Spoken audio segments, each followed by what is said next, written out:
What's up, guys? It's your favorite Kiwi coach, and give me 6 months of your time. I'll give you the best golf swing of your life.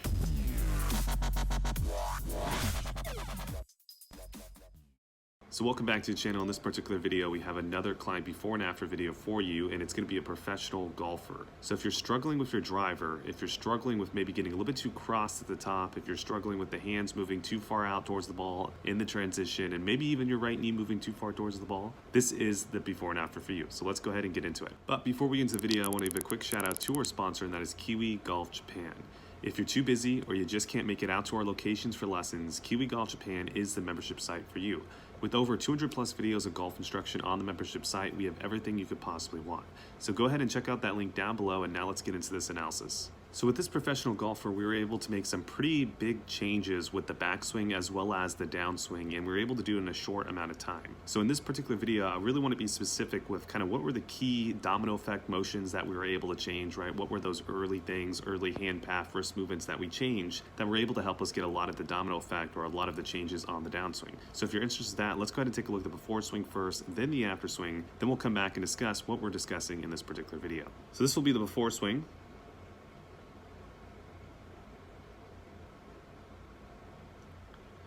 All right, and this is going to be the after swing.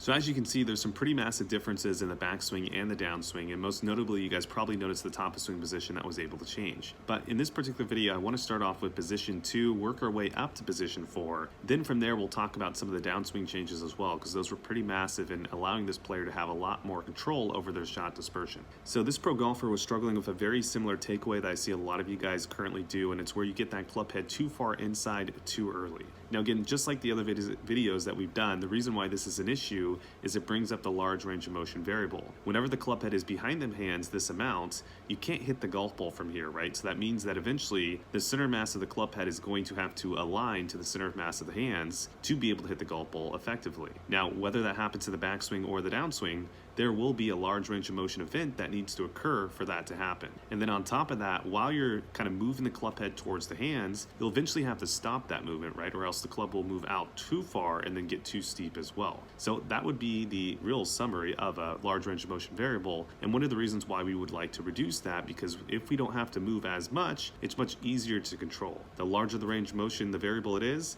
the more difficult it is to control. So that is the reason why we would want to change this takeaway.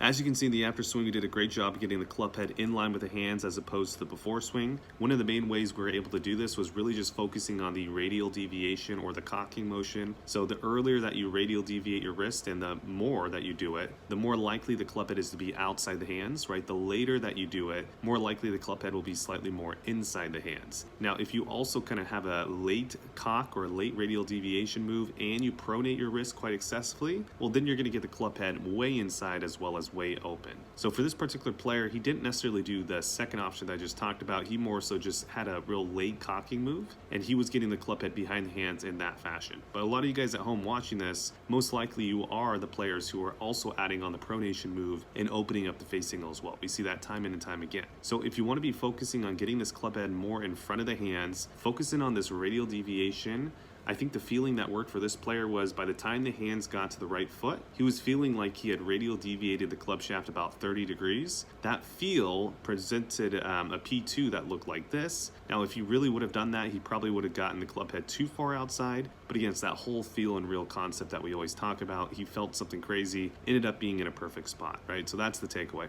Now, as we start to go into position 3, this is where a lot of the issues were starting to really kind of show up. So in the before swing, we're finding that the hands were starting to get really far behind the body. So from position 2 to position 3, we're finding that the hands are kind of looping behind. Now, again, the reason why this is an issue is going to be that large range of motion variable idea. We can't hit the golf ball from this position, right? So the hands have to move out towards the golf ball, and they have to move out towards the golf ball a large range of motion. So it's going to be difficult to time.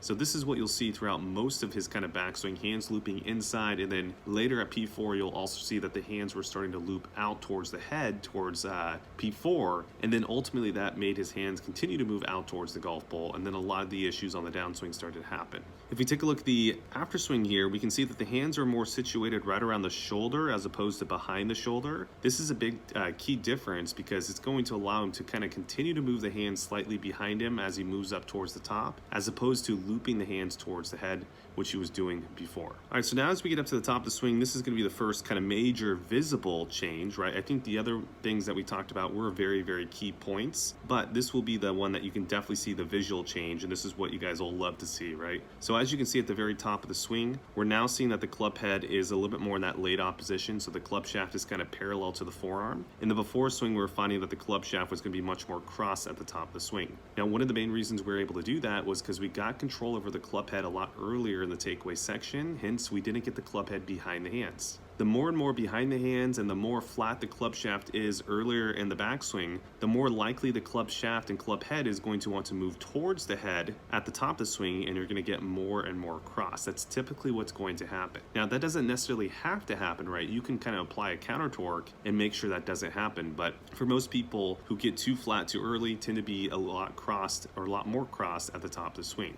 And then the after swing, we really try to work on getting rid of that, so we fixed the takeaway, got the club shaft a little bit steeper earlier, and then flatten into the top, and we're able to get this top of swing position change. Now, as we start to go down, this is some other kind of massive changes that we had throughout the downswing. So one of the first things I want to highlight, besides the hand movement, but I want to highlight the knee, because this was a really crucial point that we were trying to get rid of. So if we go highlight the knee here, we can see the angle is right around 128 degrees, and this is something that this client said that he's always struggled with, kind of having that knee move towards the golf ball. So in my opinion, this is really an improper use of ground force whenever we see a player do this. And one of the ways that we can get rid of this is going to be through that framework of how much and when, and focusing in on the feeling of when that knee is bending as well as what direction the knee is rotating. So if we go ahead and take a look at the after swing, we can see that when we get to position 5, the knee movement is a whole lot more neutral, right? So if we take a look at the angle here, we're at 146 as opposed to 128. So the way that we did this was we're first off focusing on when are we actually starting to bend the knee. So the how much feeling was, well, let's just feel like the knee is dead straight all the way until position 6, right? That how much feel. That ultimately led him into bending the knee from the top of the swing maybe about 15 or 20 degrees, which got him into the perfect spot, right? Then the win aspect, which I just said, was we wanted to start it right around P4, that extension feel, and then we wanted to keep it all the way down to P6, right? So that's the timing element to that. Now, the other thing that we're focusing on was called internal rotation of the knee. So we wanted the kneecap to move a little bit more kind of parallel to the target line as opposed to out towards the golf ball. Now, we had to get the knee a little bit less flexed to be able to do this, right? Because the more and more flexed the knee is, the more difficult it's going to be for you to actually internally rotate the knee. So once we got the knee in a little bit more of a neutral position, then from there we could focus our attention on kind of internally rotating the knee, getting that femur bone, the right or the trail femur, to rotate effectively as well. All of this allowed us to get into kind of a P6 position where the knee was nowhere near as close to the golf ball as it was before, and this was a really big key change that allowed him to get a lot more consistent. All right, that's it for you guys on YouTube. I hope you guys enjoyed the video, but before you guys click off, let me give you some important points to take home. So first and foremost, when it comes to the driver, I really want you guys to focus in on the takeaway section of P4.